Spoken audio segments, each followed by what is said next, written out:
भजन जो है वो जीव के लिए भोजन है। भोजन खाने से शक्ति मिलती है, ऐसे ही भजन करने से आध्यात्मिक बल मिलता है।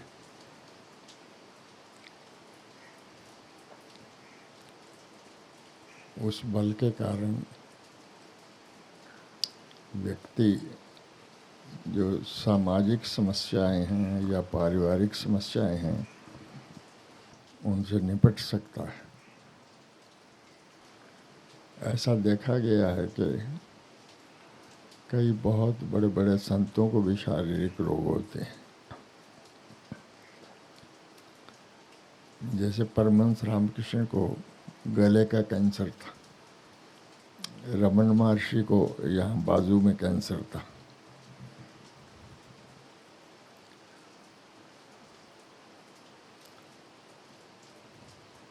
रमन महर्षि तो कहा करते थे कि ये शरीर जो है ये स्वयं ही एक बीमारी है।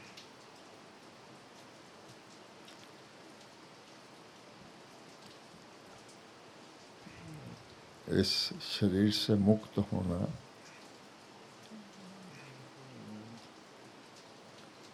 तभी संभव है जब जीव सभी प्रकार की इच्छाओं से मुक्त हो जाता है।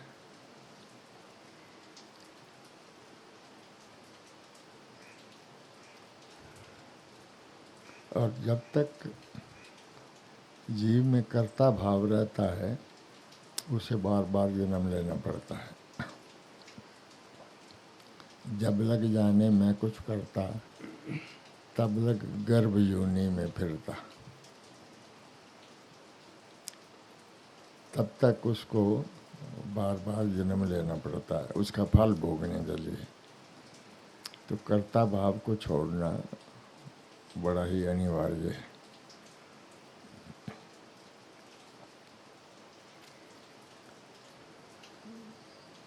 भक्ति का मार्ग भी है और ज्ञान का मार्ग भी है।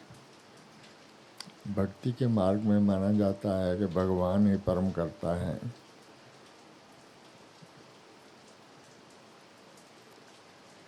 और ज्ञान के मार्ग में माना जाता है कि आत्मा जो है वो अकर्ता भोगता है।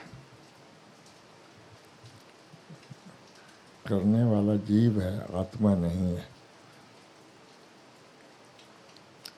आत्मा जो है वो अकर्ता भोगता है, अविनाशी है,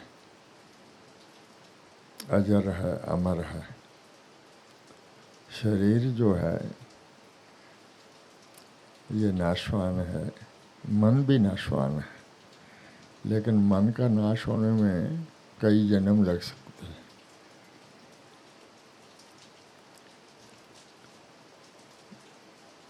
और शरीर जो है वो तो सबको छोड़ना पड़ता है। बड़े बड़े संत जो हैं वो भी शरीर छोड़ते हैं।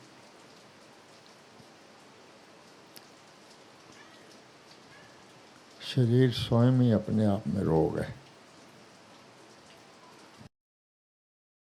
Swamiji said that it is very imperative and essential that one sits in God remembrance and sadhana daily and regularly. It is like a food to a spiritual seeker, which gives him or her strength to face all the challenges, physical, social, mental, emotional challenges, familial challenges, to face them successfully. There are many types of problems, physical, mental, and the physical body itself is a disease.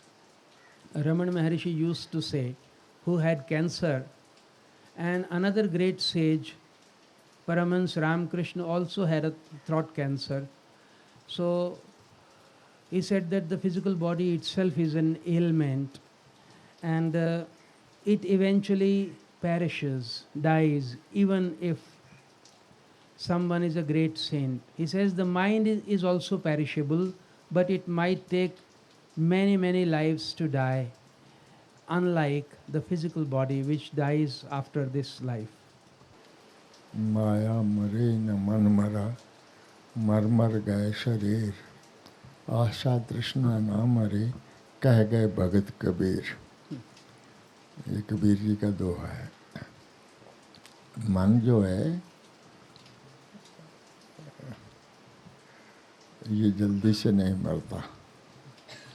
मन की जो इच्छाएं हैं, भावनाएं हैं, विचार हैं, इनसे मुक्त होना बड़ा कठिन है।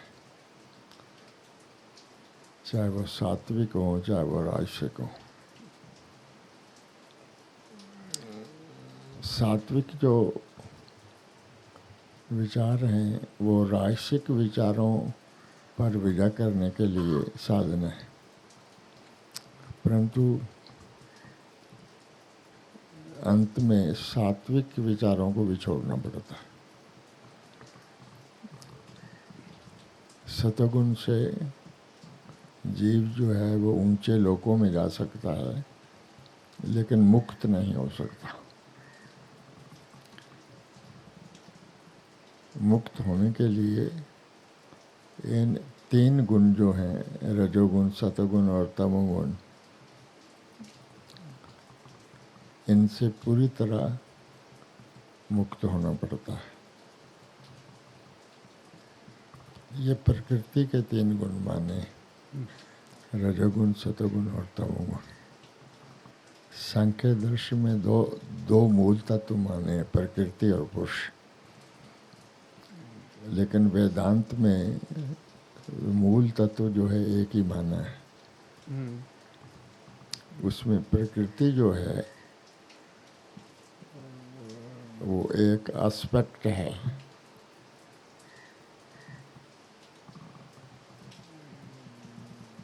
और पुरुष जो है वो दूसरा एस्पेक्ट है परब्रह्म का। सांख्य दर्शन में ये दो माने हैं, लेकिन वेदांत में एक ही तत्व माना है।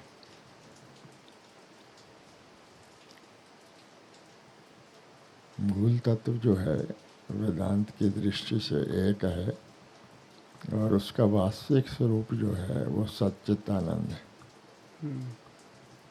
एब्सोल्यूट नॉलेज है, एब्सोल्यूट अवेयरनेस है, एब्सोल्यूट एग्जिस्टेंस। ये तीन गुण नहीं है, ये तीन नाम है। ये स्वरूप है, उनके स्वरूप है, स्वरूप है।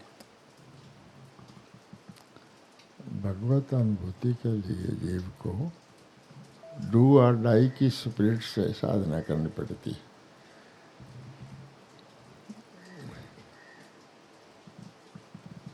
भगवान की प्राप्ति के लिए मरने से जीना अधिक कठिन है।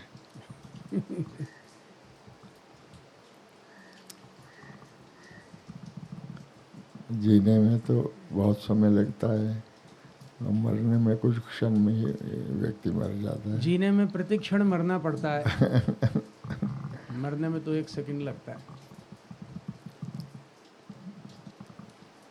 वो भगवत प्राप्ति में आपने कबीर जी का लिखा ना, सूर घनश्याम पल चार का, ऐसा साध संग्राम आपको विकट बेड़ा। हाँ हाँ हाँ। परम संत कबीर जी ने भी साधना को एक अत्यंत कठिन संग्राम की उपमा दी है। वे कहते हैं कि जल्दी चिता में बैठकर एक सती स्त्री का स्वेच्छापूर्वक प्रसन्नता से सती हो जाना, अथवा एक योद्धा शूरवीर का रणभूमि में प्रसन्नतापूर्वक युद्ध करते करते प्राणों को त्याग देना इतना कठिन नहीं है जितना कि आध्यात्मिक साधना का कार्य अथवा मार्ग कठिन है, तथा उसका पथिक बनना कठिन है। उसके लिए शब्द है, साध संग्राम है विकट बेड़ा, जति सती और सूर की चाल आगे। सती गमसान है पल एक का, सूर गमसान पल चार लागे। साध संग्राम है रहन दिन दूजना, देह पर्यंत का काम भाई। कहे कबीर टुक बाग ढेली करे, मन तुरत आसमां से जिमी आई।